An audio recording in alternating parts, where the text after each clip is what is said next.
Hi, my name is Josh. I'm a lead keeper here at Zoo Atlanta, and we're here at the Fort African Rainforest to talk a little bit about gorillas today.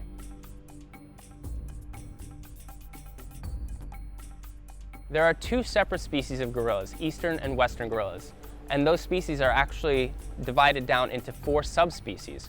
With the eastern gorillas, we have growers and mountain gorillas. With the western species of gorillas, we have western lowland gorillas and cross-river gorillas. All gorilla species are found on the continent of Africa, and unfortunately, all gorilla species are either critically endangered or endangered.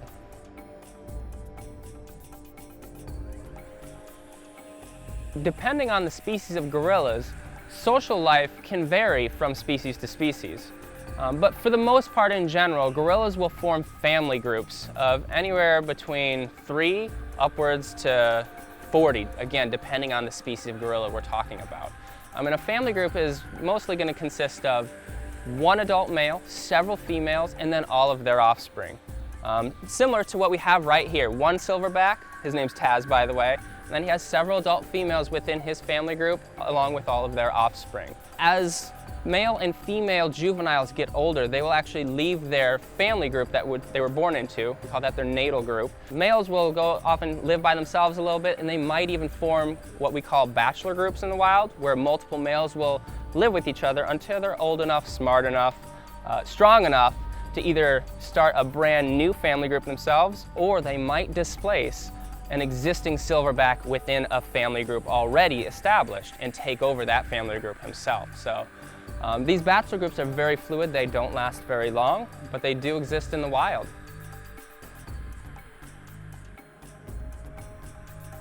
A typical day in the life of a gorilla consists of looking for food, resting, looking for food, maybe a little bit more rest, but mostly looking for food. Again, depending on the species, upwards 50 to 60% of their day is spent foraging and looking for food. And once they have that food, then they have to process it as well, depending on what type of food item that is. We really try and promote foraging opportunities here with our gorillas as well. While gorillas do spend most of their day foraging, they do spend parts of their day doing other behaviors such as grooming, nest building, playing with others, communicating with others, displaying with others, a lot of social behaviors.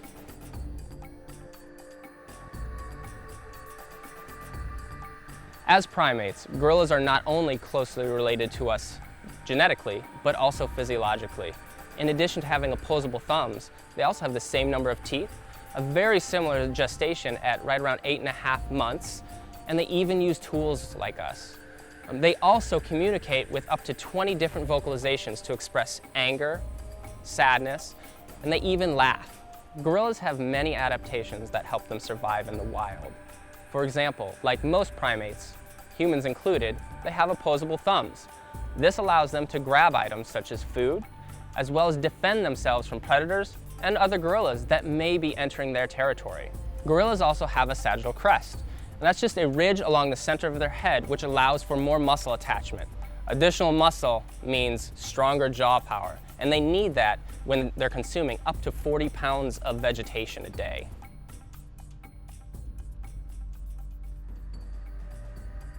As a keystone species, gorillas play a vital role in the ecosystem in which they live. As we mentioned before, they eat upwards of 40 pounds of vegetation a day. This includes fruits, leaves, stems, bark, anything that's edible vegetation, they will consume. By consuming all of this vegetation, gorillas are considered gardeners of the forest.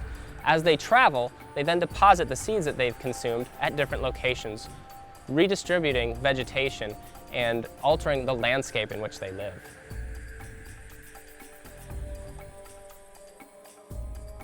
Gorillas face many threats in the wild. As mentioned before, all 4 subspecies are either critically endangered or endangered, and threats such as the bushmeat trade, poaching, agriculture, and mining all contribute to their declining populations. But there are things that you can do to help. For example, coltan is a mineral that is mined where gorillas are found in the wild, and it is used in a lot of electronic devices that you and I use on a daily basis, such as cell phones. Recycling cell phones can reduce the amount of mining necessary in the gorilla's home range. For more information on how you can help save gorillas in the wild, please visit us at zooatlanta.org.